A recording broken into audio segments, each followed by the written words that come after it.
O ministro Luiz Roberto Barroso afirma que apoiar um candidato é liberdade democrática, mas destruir reputações é fascismo. E o repórter Marcelo Matos traz as informações. Marcelo. Muito bem, o ministro Luiz Roberto Barroso do Supremo Tribunal Federal garante que destruir reputações é fascismo. Barroso diz que 7 de setembro, inclusive, pode mostrar o tamanho do fascismo aqui no país. Ao mesmo tempo, o ministro do Supremo Tribunal Federal não vê com preocupações aí as manifestações marcadas para o dia 7 de setembro e elas foram convocadas, inclusive, pelo presidente Jair Bolsonaro. Já tivemos no ano passado e agora ele fez essa convocação, diz que seria a última vez, que vão para a rua, então, portanto, no dia 7 de setembro, evidentemente. Em relação aí às manifestações, então, Barroso considera que se o movimento tiver o intuito aí, ao mesmo tempo, se tiver o intuito de atacar as instituições democráticas, pode servir para mostrar o tamanho do fascismo e o sentimento antidemocrático aqui no Brasil.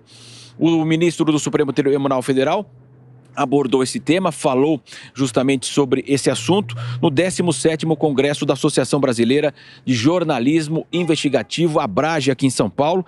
Ele ainda descartou problemas com manifestações, garante, segundo ele, as manifestações democráticas, apoiar um candidato à liberdade é democrática. Agora, destruir as instituições é fascismo.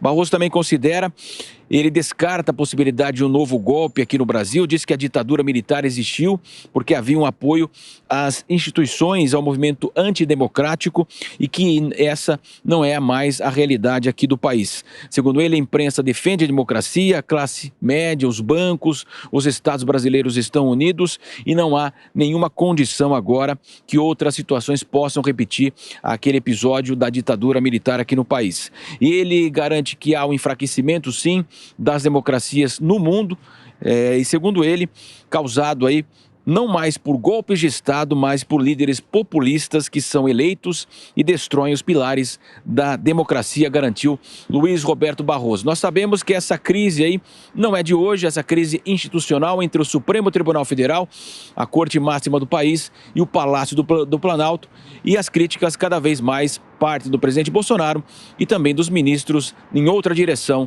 do Supremo Tribunal Federal.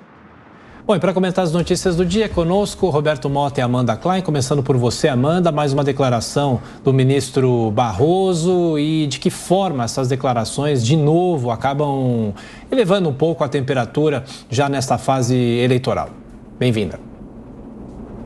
Obrigada, Thiago. Bom dia a você, Mota, Adriana. Bom dia a nossa audiência tão qualificada aqui da Jovem Pan News. O ministro Roberto Barroso tem se posicionado firmemente, feito de forma incessante a defesa da democracia e das instituições. Ele tem sido muito atacado também pelo presidente Bolsonaro, chamado, até xingado com palavrões em lives recentes ou quando o presidente participa de eventos, e aí ele também sobe bastante o tom e defende principalmente as instituições. Quando ele fala sobre esse temor, esse receio do 7 de setembro, é porque todo mundo fica com receio mesmo para saber no que esse ato vai se transformar. Afinal de contas, é o dia da independência, é o dia da pátria, é o dia que todos os brasileiros deveriam estar unidos. E, no entanto, o presidente Bolsonaro convocou uma manifestação no mesmo dia para os seus apoiadores. Então, de alguma forma, essa ideia de uma data cívica, de uma data de festejos e celebração foi cooptada, sequestrada por um lado do espectro político e por um candidato em especial, porque o presidente não é só o presidente da República, ele é principalmente a partir de agora, quando as campanhas começam oficialmente, um candidato à reeleição. Então, o certo seria que todos assistissem ao desfile militar e às demais celebrações, sem, no entanto, transformar isso em ato político. A gente viu o que aconteceu no 7 de setembro do ano passado, por isso é tão preocupante, porque foram feitos ataques muito inflamados às instituições e ameaças até por parte de Bolsonaro, quando ele disse que não cumpriria decisões judiciais no discurso em São Paulo. Em Brasília, ele repetiu algo que pudesse levar a um eventual estado de defesa ou estado de sítio, fez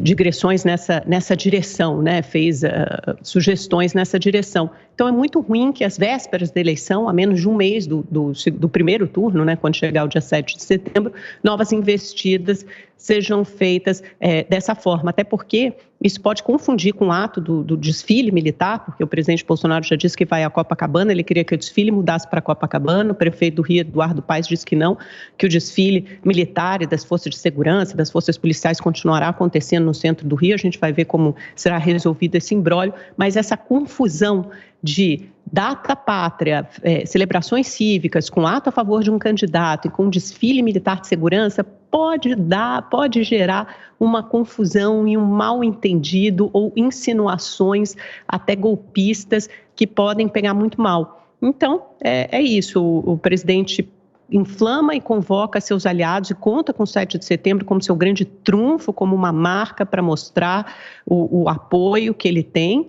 E, por outro lado, a oposição espera, e o resto do Brasil espera, com certo receio do que pode vir a acontecer no 7 de setembro, se novamente as instituições serão testadas e ameaçadas. Qual a sua opinião, Mota, sobre o 7 de setembro? Deve acontecer em paz? Pode ter atos de violência? Do que depende isso? E Barroso acerta quando fala sobre a existência de fascismo no Brasil ou exagera? Esse medo do 7 de setembro não tem nenhuma base na realidade. Bom dia, Adriana, bom dia, Amanda, bom dia, Tiago, bom dia, nossa audiência. Eu fui a todas as manifestações desde 2014. São famílias vestidas de verde e amarelo, crianças, idosos, cantando o hino nacional. Quem tem medo disso tem um problema muito sério. O ministro disse que apoiar candidatos é democrático, mas destruir reputações é fascismo. Olha, não é não. Fascismo é uma ideologia política totalitária baseada na glorificação do Estado, no desprezo pelo indivíduo, na coletivização forçada, no partido único e no uso da violência como instrumento de ação política. É uma ideologia muito parecida com o comunismo. A única diferença entre fascismo e comunismo é que o fascismo mata em nome da raça ou em nome do Estado, enquanto o comunismo mata em nome da classe. Agora, é óbvio, para quem é assassinado, não faz diferença alguma. É um fato histórico, por exemplo, a aliança entre fascistas e nazistas. Fascistas e comunistas na Segunda Guerra Mundial. Foi o famoso Pacto Ribbentrop-Molotov. O fascismo ele não é o oposto do comunismo. Na verdade, ele é uma alma gêmea. E nem fascismo, nem comunismo tem absolutamente nada a ver com o pensamento da direita moderna. Ao contrário, muita gente diz que justamente os maiores oponentes dos regimes totalitários hoje são os liberais e os conservadores que estão no campo da direita. Uma das maiores ameaças ao Estado de direita, de Estado de Direito, é o ativismo judicial, que é exemplificado por juízes que fazem declarações políticas. Essas pessoas que estão com medo do 7 de setembro, elas deveriam estar preocupadas com a violação do sistema acusatório, um fato gravíssimo, recentemente denunciado pela vice-procuradora-geral da República. Mas o que ouvimos sobre esse tópico é silêncio.